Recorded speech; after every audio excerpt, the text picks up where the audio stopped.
Hello, my name is Muyiwa Oki, and I'm an architect, chartered architect, and 2 months ago was the former president, until 2 months ago rather, was the former president of the Royal Institute of British Architects. For those who don't know what the Royal Institute of British Architects does, RIBA, they are a collective of professional membership organization set up about 200 years ago to advance the theory and practice of architecture. That's from education to policy making to practice. What inspired you to study architecture? There's various things that I wanted that inspired me to study architecture. I wanted to be part of the creative community for one, and it was very important to me because it was a way to express myself, and I liked music, I liked art and such, and architecture, and also the more sort of strict sciences like maths and such, and architecture combined both of those intuitions and feelings, especially at a young age. As anyone would tell you, that if you go through your life, especially your formative years, if you wanted to do one thing, you always get a few years of doubts and doubts in your mind about whether you're doing the right thing. And I obviously had those as well. Especially, I remember first year in architecture school, it was very tough. It was different to what I expected. Architecture school and architecture would be like. It wasn't just the full flow creative endeavor, and there was really structure to it. And over the years, I come to even enjoy it a lot more. When I was starting off, I was described studying architecture as walking the fine line between art and, like you mentioned, the sciences. Yeah. And I think most people who end up studying architecture are just trying to find that balance between creative expression and structure. Yeah, exactly. Yeah. With your role at Mace, what does a day-to-day look like? If people ask me this question quite often, it's kind of hard to explain what my day-to-day looks like, especially at a multinational company like Mace. For the past 2 years, as you know, I was with the Royal Institute of British Architects, which was we pulled my hours at Mace to about 50%. So most of my time was spent various different teams supporting and helping them out in terms of building business development, to supporting or writing reports. Over the past 4 years, or coming up to 5 years that I've been at Mace, I've mostly worked on architecture, construction consultancy team, which looks after predominantly central government clients to support them in their feasibility work.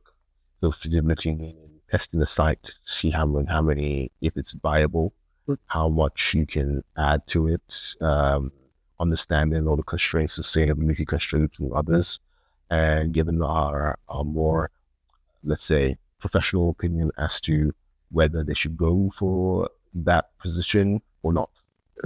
So it's quite a lot of consulting. That's very interesting. I think I read somewhere that you were the first president who was salaried at the same time. How was it juggling both being the RIBA president and a job? Yeah, it was the part that I had to figure out myself. And I remember, especially in the early days when I was campaigning and such, before I actually knew I was going to win it, I wanted to, I reached out to folks within the organization here to ask, has anyone had this issue before? How would I approach, and how has the company dealt in the past with something like this before? Someone had another extracurricular activity that would take their time away from their main core operations and duties, and no one had that, especially in this company anyway. So I had to figure it all out myself. And it was great that my directors and such here were very supportive, and they even supported in giving me like a day or afternoon off during the campaign period. And when I won the role, they gave me a couple of days on. They supported me with a couple of days of actually support of doing the role in full. Tell me about this.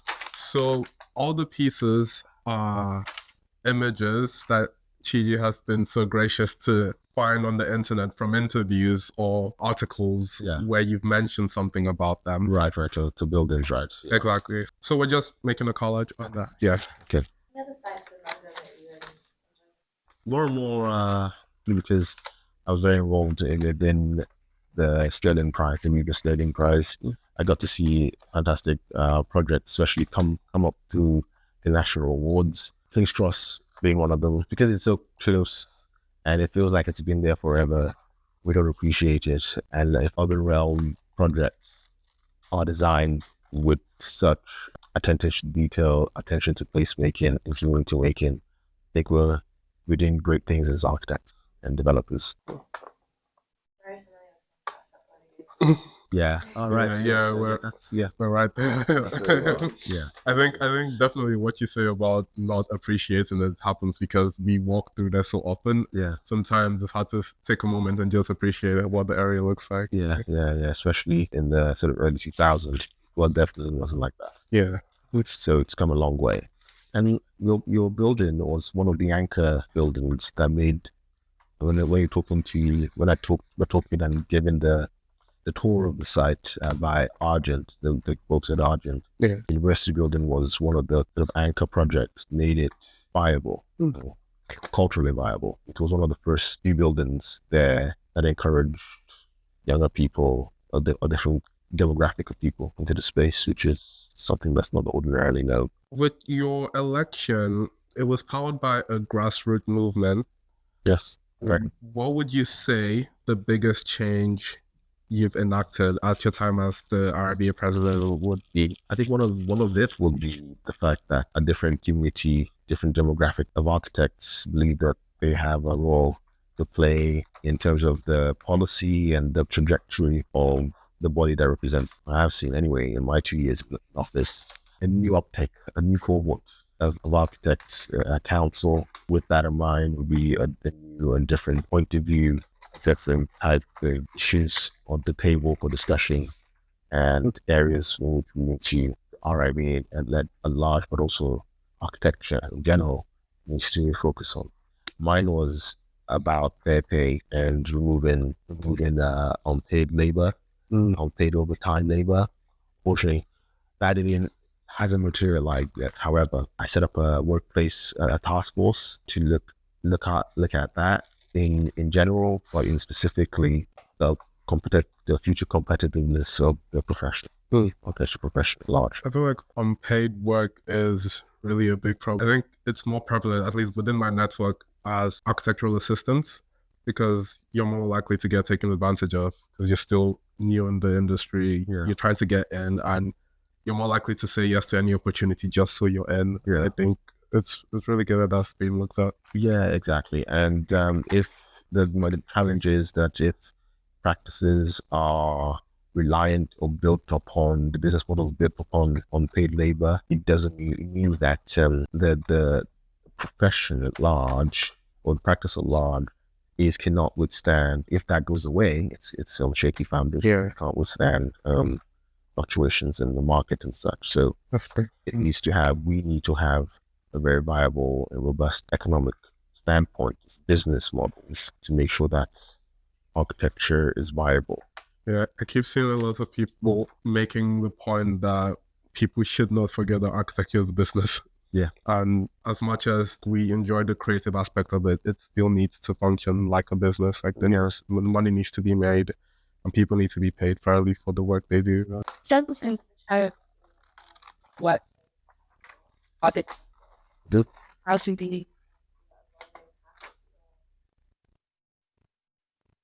So with any task force or group, you do a deep dive and deep search as to what the issues are, the underlying causes of those issues, and specific areas for consideration. And with that, call on evidence from inside the profession, from outside the profession, from experts, financial experts and such, to give you an understanding as to what these uses are for this.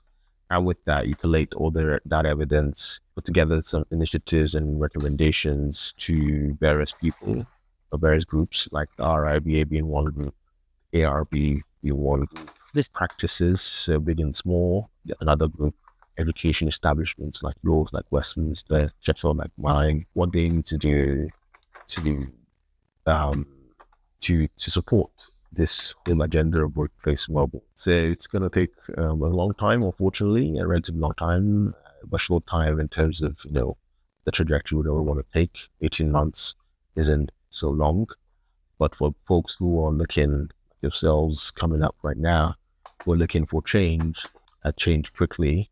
To make sure that the change is lasting, we need to be really rigorous finding and uncovering the issues and the responses to such issues. I've spoken to some people who, at least students, who feel a bit disconnected from the RIB as an institution. Actually, there's a bunch of students who, one, don't know where the RIB office is, and two, don't feel like it's somewhere they can just go to use the library or just see what's on.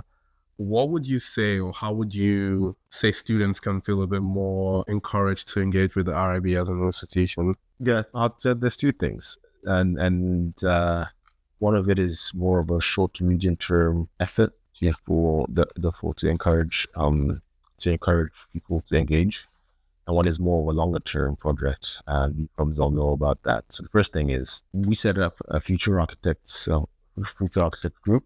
If you don't know about it, it's on the new RIBA.org website, and that is the supporting mechanisms like mentorship, the student awards, and other ways to connect with your cohorts and your peers in UK, but because RIB is a global organization, your peers internationally. And that program of work will include, like I said, mentorship, how to write CVs, how to prepare for interviews and such, how to prepare a portfolio, whatever, and all that good stuff that, the salaried architects continue to be an issue, continuous issue, thing to address and also understand as sentiment changes within the market and then practice space. So that's the future architect group, and it's evolving. We set that up, and we've revamped that and set that up a lot this year. And then there's the House of Architecture project. Probably all heard of that,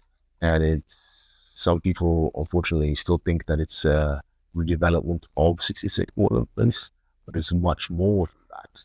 It is actually a redevelopment. Yes, it's a redevelopment of our headquarters at 66 Portland Place.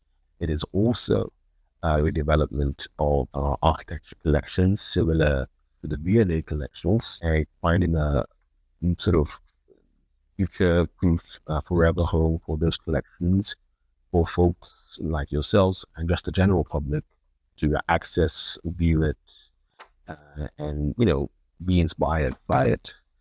So that's the second thing. But the third thing is improving our digital platform, the back-end digital platform, so that folks who can't visit the library will be able to see and view, have a seamless experience online, like Amazon. You can see and experience and borrow books and other literature online with the ease that you would on other online platforms. So those are the three things, and in those ways, to answer your question, that'll help people who are disconnected or don't quite understand what they're getting for their membership or their association with RIBA to understand. I don't really go to the headquarters, but I access the bookshop and libraries and such online. So therefore, I would love to maintain my subscription or connected at a bounds length with it only.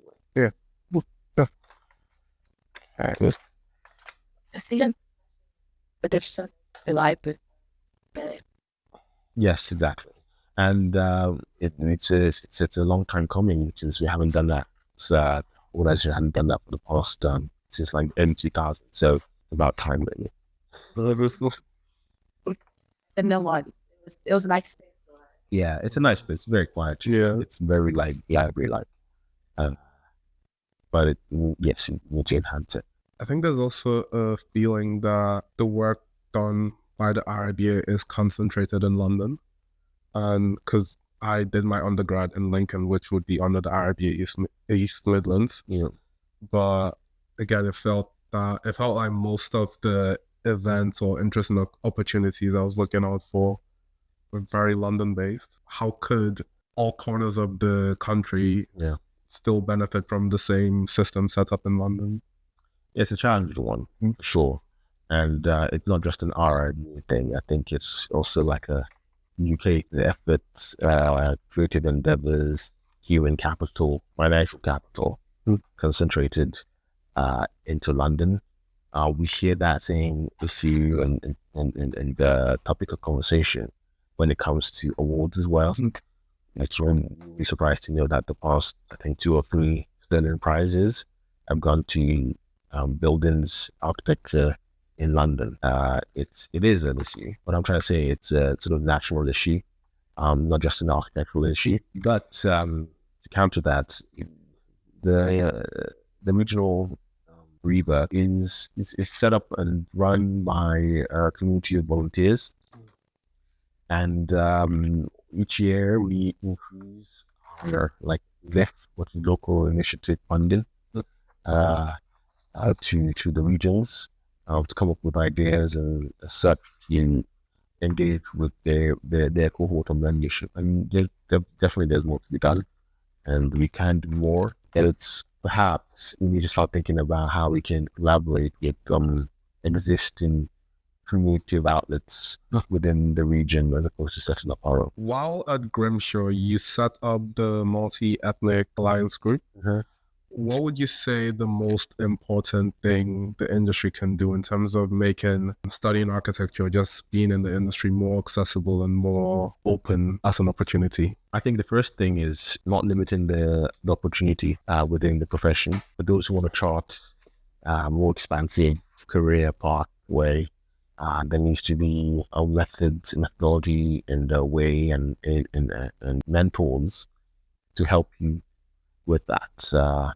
I remember when I was campaigning, I campaigned for a variety of pathways into the profession, apprenticeship being one of them, of your more traditional university Part 1, Part 2, Part 3, but also a more fast-track version of that for those who want to become architects, chartered architects as quickly as possible so that they can, go to more adjacent fields, perhaps real estate development and other creative endeavors.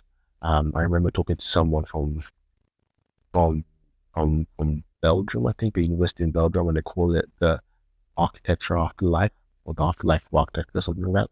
That's folks who are architecture trained but do something tangential, parallel to the core of building a building.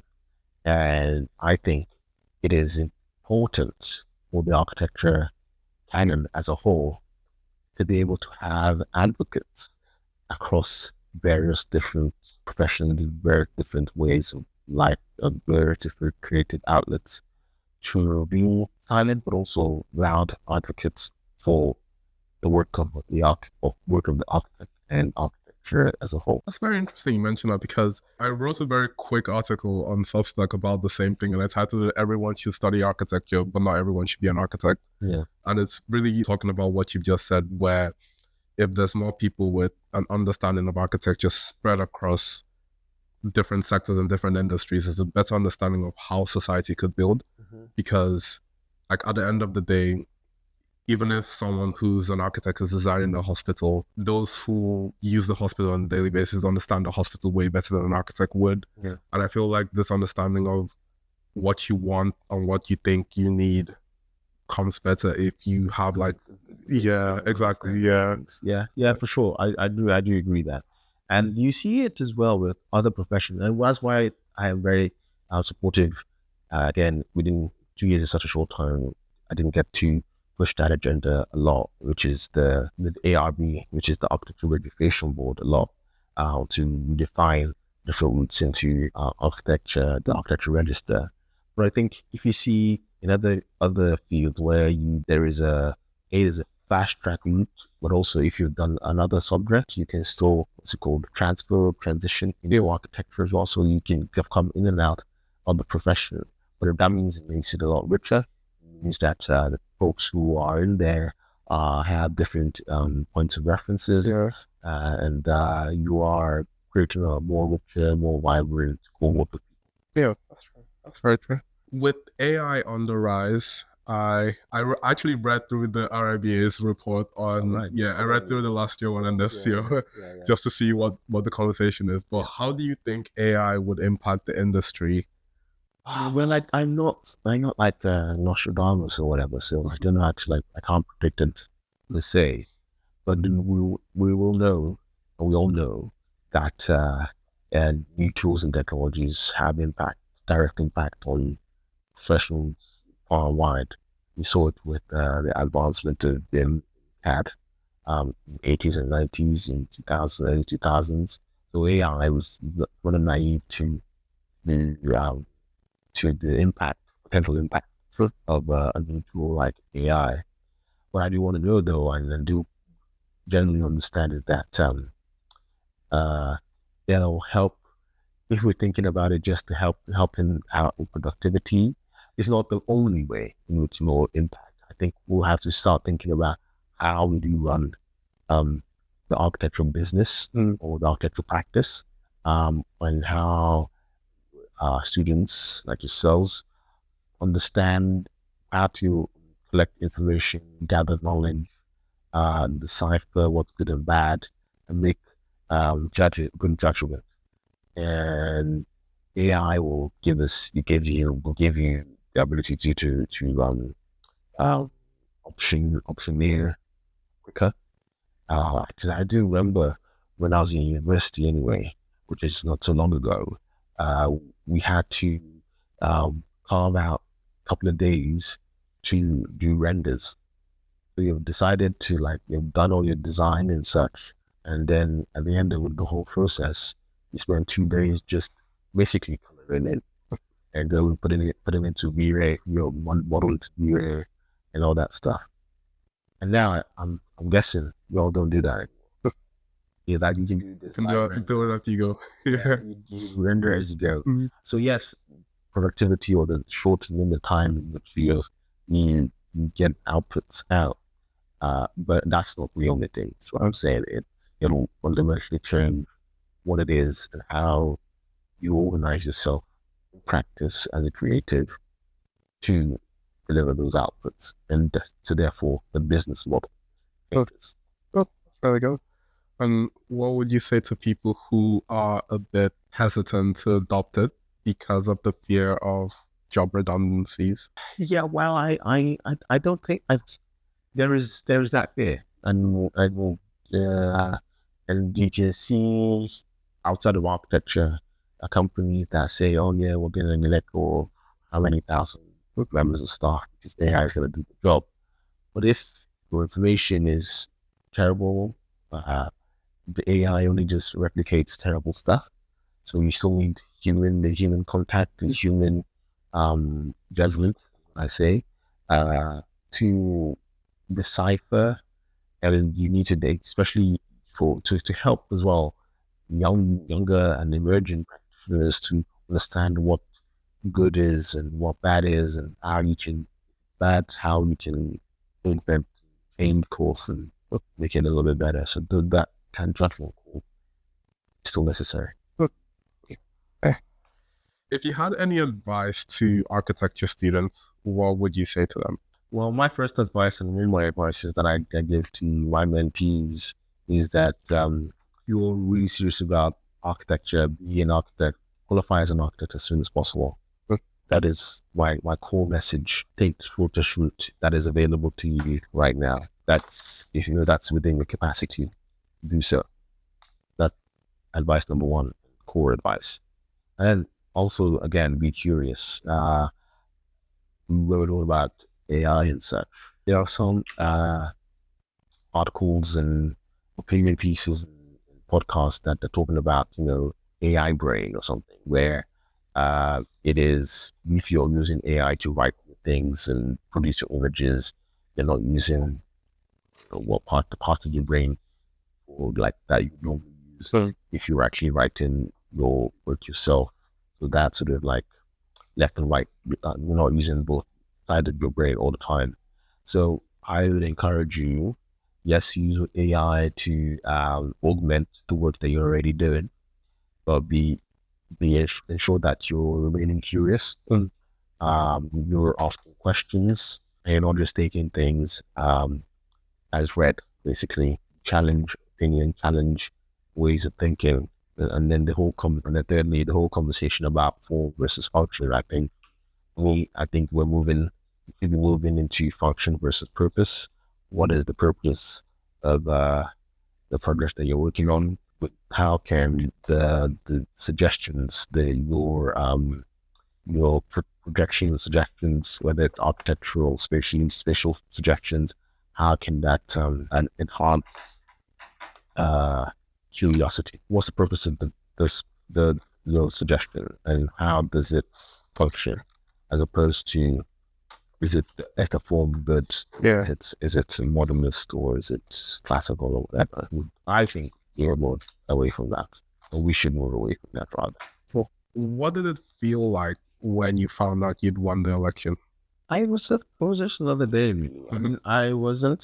If I'm being honest with myself, I didn't. I went into the position or applied for the position and campaigned really hard for the position with an idea that I wanted to win, but also resigned to the fact that I might not win.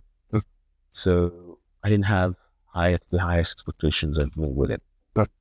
So when it did happen, when I thought about what is good, what is a good outcome? A good outcome is putting on the table the idea that we need to think about the next generation, myself and the behind me, deflecting the next generation, and secondly, paid overtime.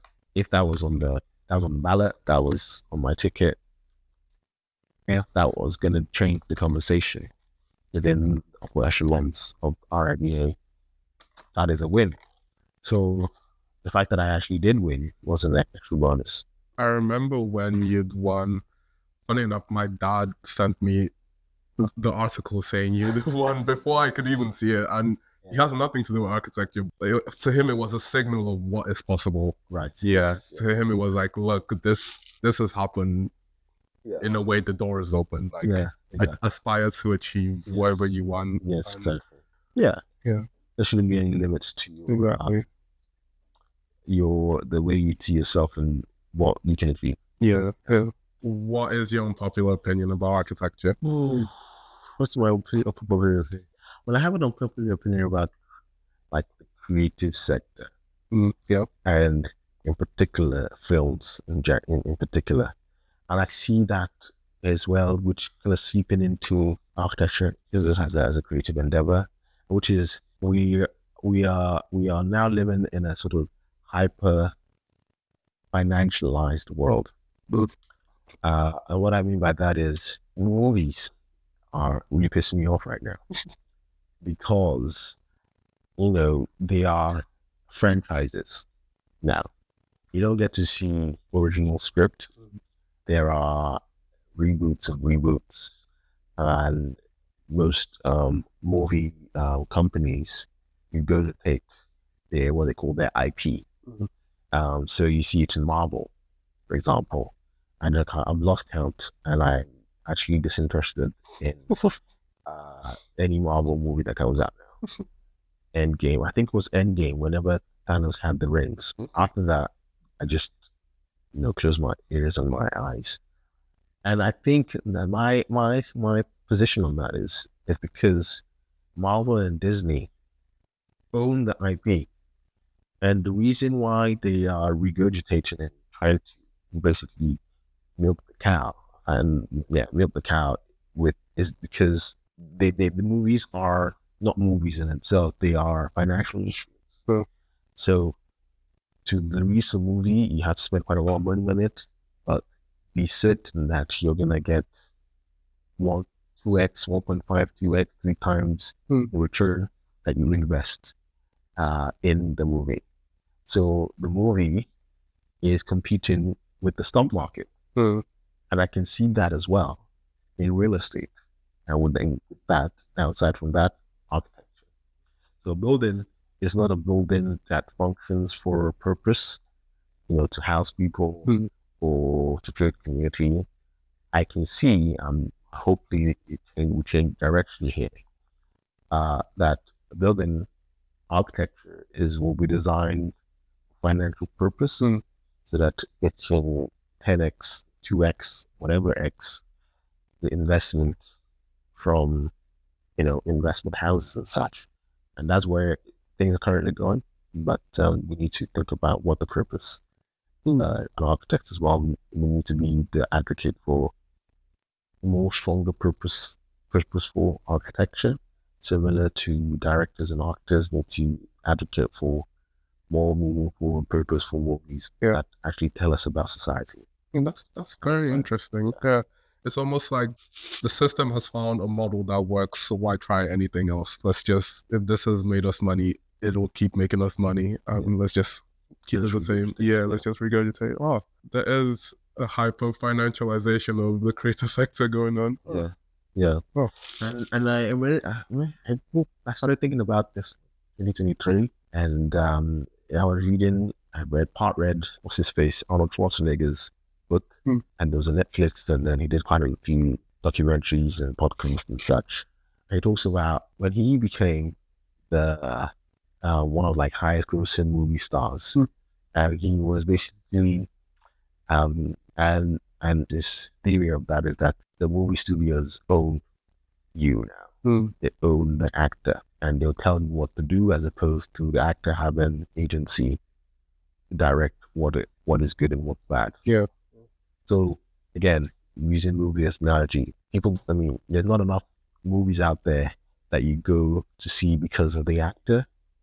You go to see it because it's a Disney studio. Thank Unpopular opinion. Now we just show the college. Okay, so we mentioned earlier, Muyiwa did his dissertation on deconstructivism.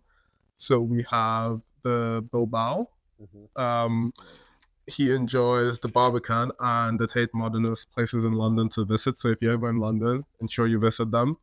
Danton House by Frank Gehry is also another interesting building he enjoys. And the South Africa and Nigeria are places that he holds dear to his heart. And this project, the North London, is a project he's worked on. So yeah, it's a broad college of experience and personality. Yeah. Cool. All right, thank you. So thank you all for watching, and see you next month. Thank you, Muyiwa. No, thank you, Guru. Thank you.